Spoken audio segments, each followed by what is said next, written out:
everybody. Toni, Reavis, and Alberto Salazar on Waikiki Beach for the 18th running of the Honolulu Marathon. Al, it's the last stop in the Foot Locker Road Race of the Month tour for 1990. Quite a year so far. It's been a great year. A lot of fantastic races, close finishes, and beautiful scenery. Yeah, the Diamond Head doesn't look too bad either. You know, and that's what Honolulu used to be. It used to be not that competitive a race, but it was a people's marathon. Well, it's still a people's marathon. There's 13,200, 1,000 more than they've ever had here before, but the elite competition, it's still here now. Honolulu used to be known as a great place to come run a marathon and sit on the beach all week. It's more than that now. It's a place where you can run fast times, and there's the top competition in the world. Bikini finals coming up momentarily. Talk about competition.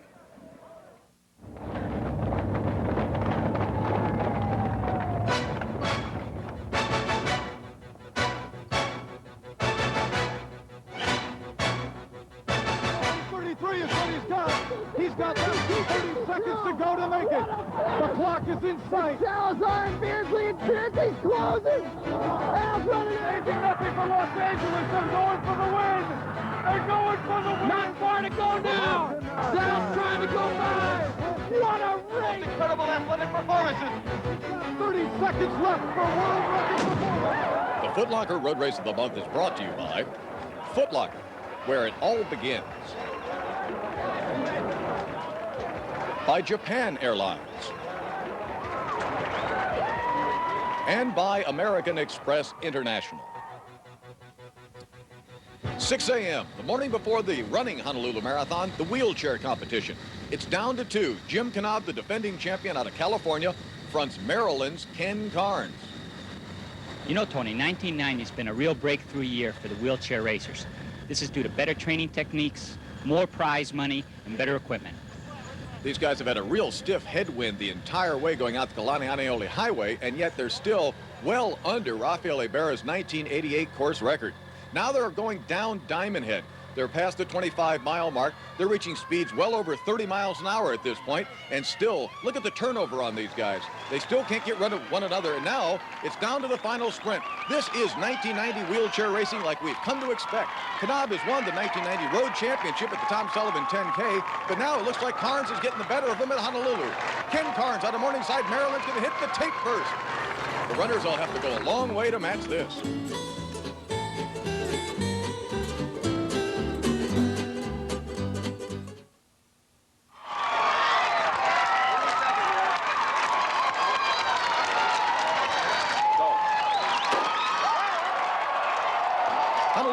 Frank Fossey sends 13,286 runners off on their 26-mile journey. Alberto, the largest field by 1,000 in the history of this marathon, now in its 18th year. Honolulu is now the third largest marathon in the United States, behind New York City at 25,000, the Los Angeles Marathon at 18,000 in second. Interestingly, in this year of 1990, as we take a look at them, but not only the fireworks, but look at that blowing rain coming down. The conditions that the athletes have to run in today are quite severe. Not so much the rain, which will cool them down, but Alberto, that wind is really going to slow times up. We can't let that wheelchair competition fool us. This is not a great record day to run. Now, it's really too bad that the wind's picked up so hard, because this will probably be one of the coolest Honolulu marathons in the last 10 years. The temperature right around 70 degrees. The wind's out of the northeast, 20 to 30 miles an hour, but gusting up near 50 miles an hour. The only good thing about the wind is the fact that the temperature will pretty much stay stable the entire day. Our 2 early leaders, this is what we expected, 3 early leaders. Simon Robert Nali from Tanzania. He's in first place, our defending champion. Right next to him, his younger brother by 3 years, Thomas Robert Nali, and just behind, Tesfaye Bekele, a 19-year-old out of Ethiopia. East Africans in Honolulu, that's a matchup we've been seeing over the last 5 years. Drizzle is just about perfect right now. It's just the right consistency to keep them cool without wetting them down too much. The East African connection began back in 1985 with the advent of the great IBRAHIM HUSSEIN out of Kenya. Here winning in 1987 his 3rd Honolulu Marathon title. He went on to win Boston and New York City afterwards, using Honolulu as his breakthrough. Then in 1988, Italy's great internationalist Gianni Poli became the first European champion in Honolulu, raising the competitive level of the Honolulu Marathon even higher. And then last year, Simon Robert Nali from Tanzania, a virtual unknown, came to the islands and ran the 2nd fastest time ever on the course, just 4 seconds behind IBRAHIM HUSSEIN's course record. No longer just a people's race, Honolulu has come to represent big-time competition. We return to Honolulu 1990 and see Simon Robert Nally in the lead through 4:57 opening mile. He used to be known for his very aggressive front-running tactics. He's learned how to race. Winning Honolulu last year gave me some international recognition and enabled me to run confidently in the Commonwealth Games. It took Simon about 3 or 4 marathons to learn the event. Today, his main competition is coming from his younger brother, Thomas, who's only run 1. I'm not worried. I'm looking forward to the race. I ran my first marathon in Seattle. I don't know how the heat in Honolulu will affect my time.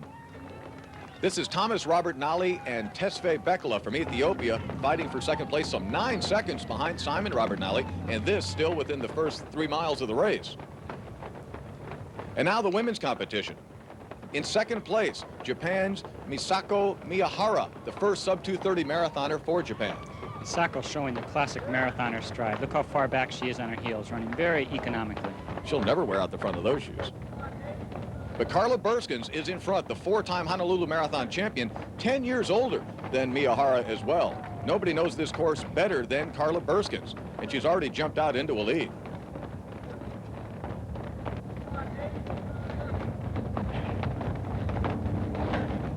A little bit raining is good, but if there's a lot of wind, then I'm not a strong runner, so that's not good for me. I must run the whole marathon, mostly alone, and that's not good. Carla, at the age of 38, is running her 25th marathon here, but she didn't start running marathons until she got into her 30s. Before that, she concentrated on the track. This is MIYAHURA's 16th marathon, but she actually retired after the '88 Olympic Games in Seoul because there was so much social pressure put on her by the Japanese public. That's how much they love their marathons. It actually hurts them. They love them so much. The Honolulu Marathon, now in its 18th year, is almost a perfect reflection of the running boom. The Americans dominated the scene in the 1970s and early 80s, and now the Japanese boom has superseded it in the 90s. The runners first climb up Diamond Head right after this.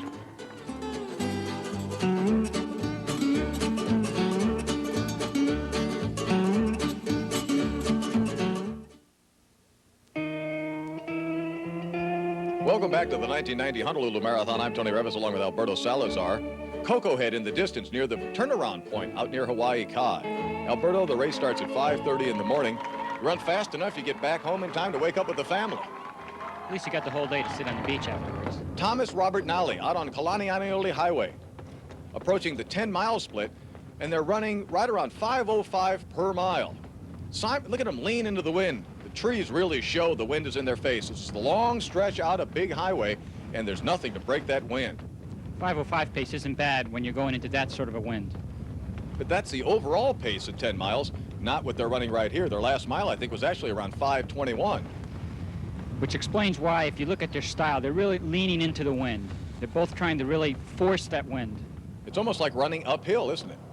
It is. It's probably slowing them down anywhere between 20 to 30 seconds per mile at different points. Ritva Lamentinen from Finland in 3rd place in the competition right now.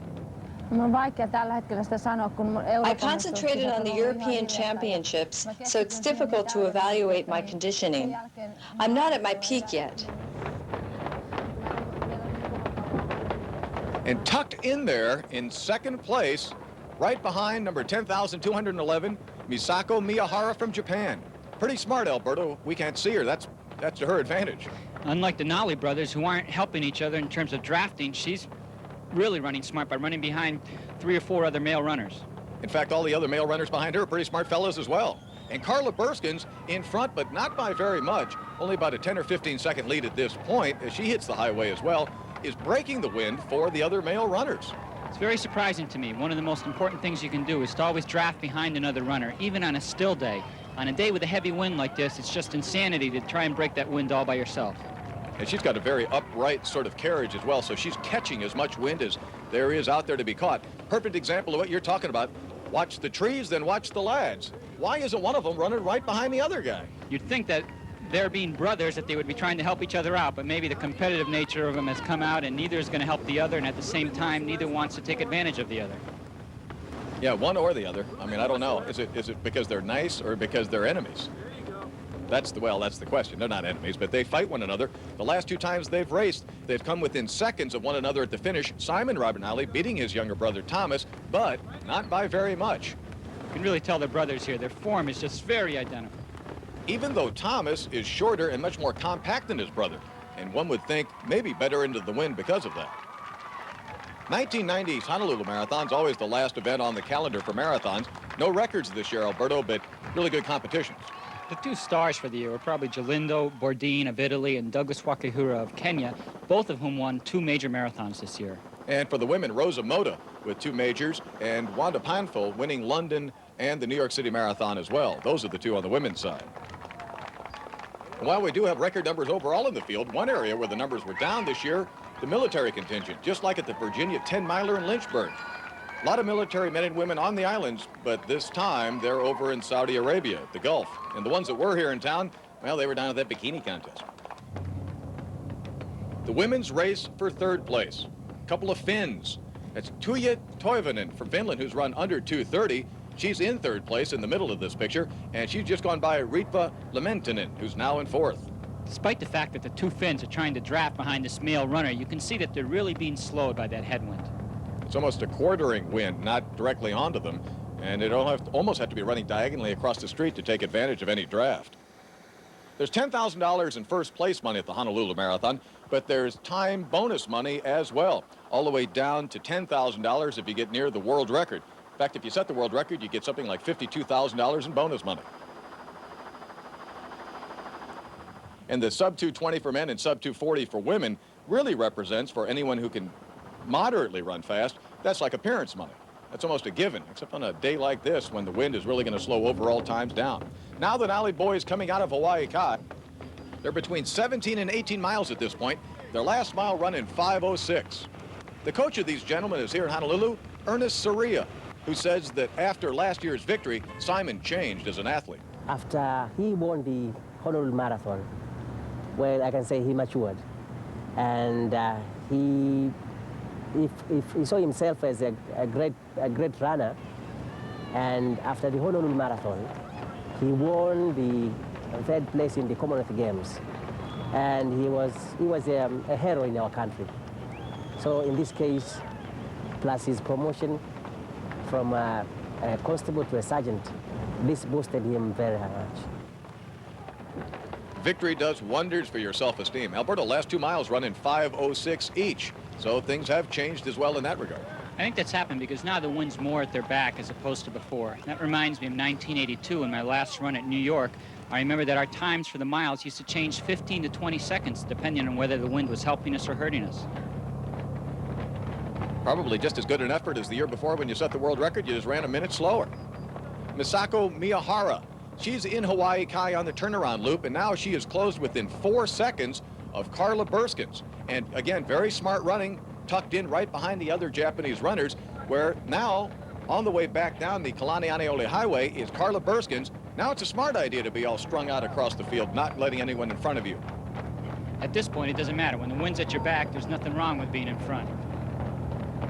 She's still running very strong, isn't she, Alberto? She's a very powerful, very nice, very tight form on Carla Beurskens. You can always tell when she's running smoothly and strong, and she's doing that right now. Carla's showing very good form now. Despite the fact she's run close to 17 miles, her form hasn't really changed much. And if you look at her face, you can see that she's really in control. The sun makes its first appearance over Cocoa Head behind Hawaii Kai.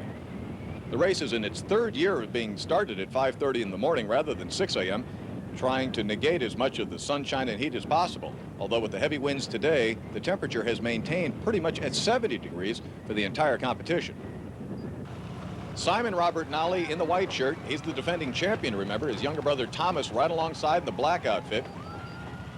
They're on the way home, and they're getting the cheers from the athletes going out. Alberto, the overall effects of the wind have slowed them from a 5:05 first 10 miles to a 5:14 pace for the 20-mile mark.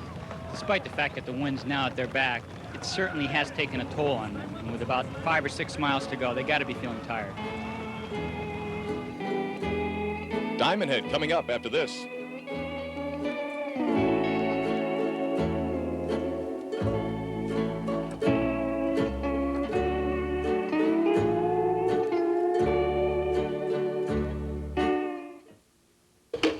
Welcome back to the 1990 Honolulu Marathon. Toni Reavis along with Alberto Salazar. And Alberto, record numbers in the field, and then they're just trying to finish this race. The wind is slowing everybody down today.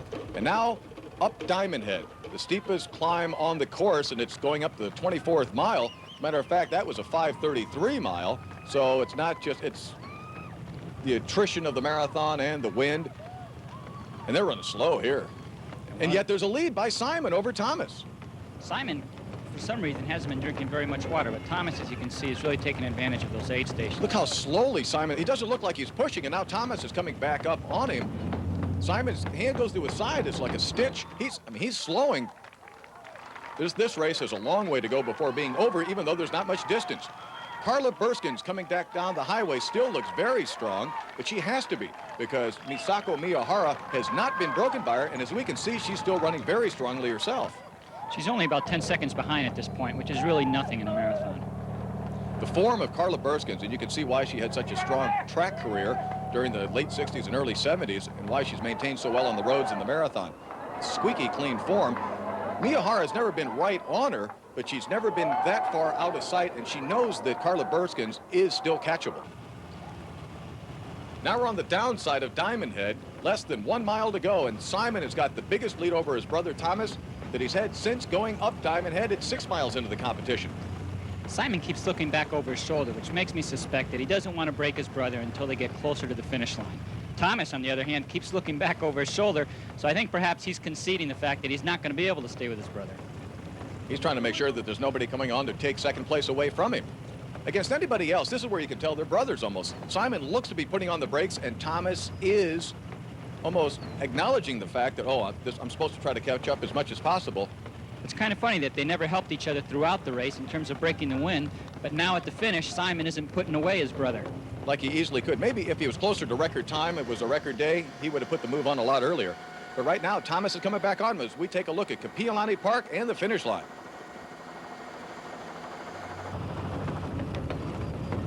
Still not quite into KAPIOLANI Park. Simon fixes his shorts. Thomas says, why the hell not? I'll fix mine too. He still looks over his shoulder, making sure that nobody is in sight. Simon checking at the same time. And they're just steps away from the park, and it's about over 800 meters, still a half a mile left to go. That long straightaway, once you hit the park, to the finish line. And Simon is now really extending his stride. It's almost like, I'm at the park, younger brother, you're on your own now, lad. Simon has really started to pick it up now. You can just see his whole form has changed from one of a jogger to a runner again. He's lifted, and he is gone. Thomas, on the other hand, is starting to struggle a little bit. He's starting to fall back. You got to remember, this is only Thomas's second marathon at age 21. He ran the Goodwill Games marathon. He led through a sub-103 half before fading to 2:23 ninth place, but he thought that it was a whole half marathon race, not a marathon. He's into the park for the second time as soon-to-be champion of the Honolulu Marathon, Simon Robert Nally, coming home to his second major victory of his career, second time winning Honolulu.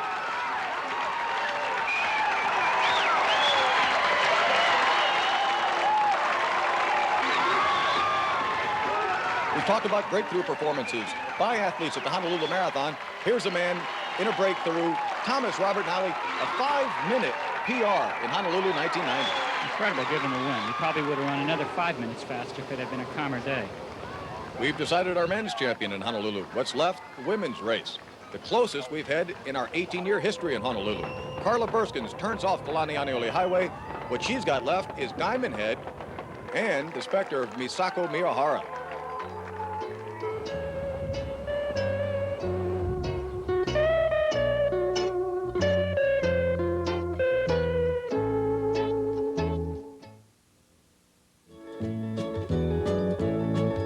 This portion of the Foot Locker Road Race of the Month is brought to you by Runner's World Magazine.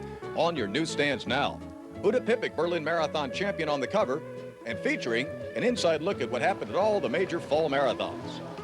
It's going to take some of these runners, walkers, joggers, 8-9 hours to complete the 26.2-mile distance. MISAKO MIYAHURA still in second place, but she has not given up the fight. She's maintained a strong pace throughout the competition. Her form looking as good now as it was in the first third of the race, but she could not catch the now five-time champion of the Honolulu Marathon, Carla Beurskens from the Netherlands. And her performance in 2:33 and change, one of the finest in the history of the event with the conditions we've got out there today.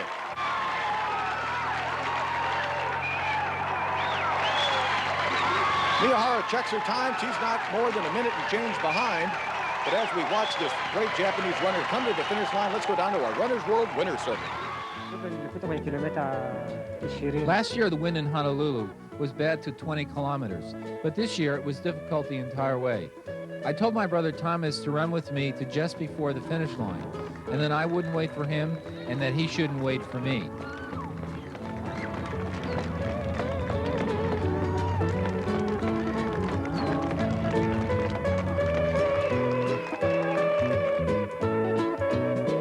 After 12 kilometers, I was thinking it was in second place.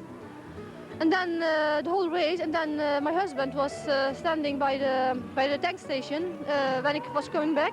That's about the last 8 kilometers. Then he said to me I was in the first place. So I was very surprised. And then but Jacques said, yeah, she is a Japanese girl. She is very close to me. So I moved up my speed.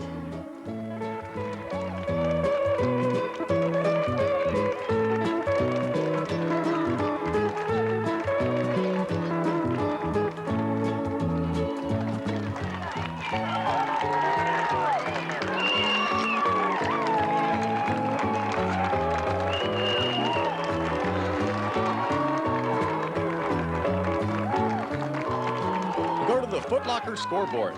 Simon Robert Nally winning $10,000 for his 2:17.29 effort. First Japanese finisher, Masaki Oya in 2:20.22. And our Masters champion, Akio Negishi. The Foot Locker scoreboard for women. To show what a marvelous performance Carla Beurskens put in, 11th place overall. And our Masters champion, Natasha Costello from Australia. The Kama'aina champions, those who have lived on the islands for 7 years or more. And the wheelchair champions, Ken Carnes and Jean Driscoll, both with course records. In all, athletes from 38 nations and 45 states ran the 18th Honolulu Marathon, testifying to the special lure of the race, especially to the Japanese. We're excited about the large field.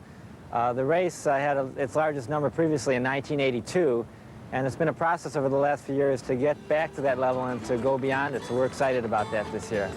I think it's the power of the islands and certainly the fact that in Japan, marathoning is a very traditional, very popular sport, and there hasn't been a lot of people's type marathons in Japan. So it's a combination of the fact that marathoning and running is a very popular traditional sport in Japan, and the fact that a lot of Japanese are traveling to Hawaii anyways, and you put those two together and then you get the kind of numbers that we have this year.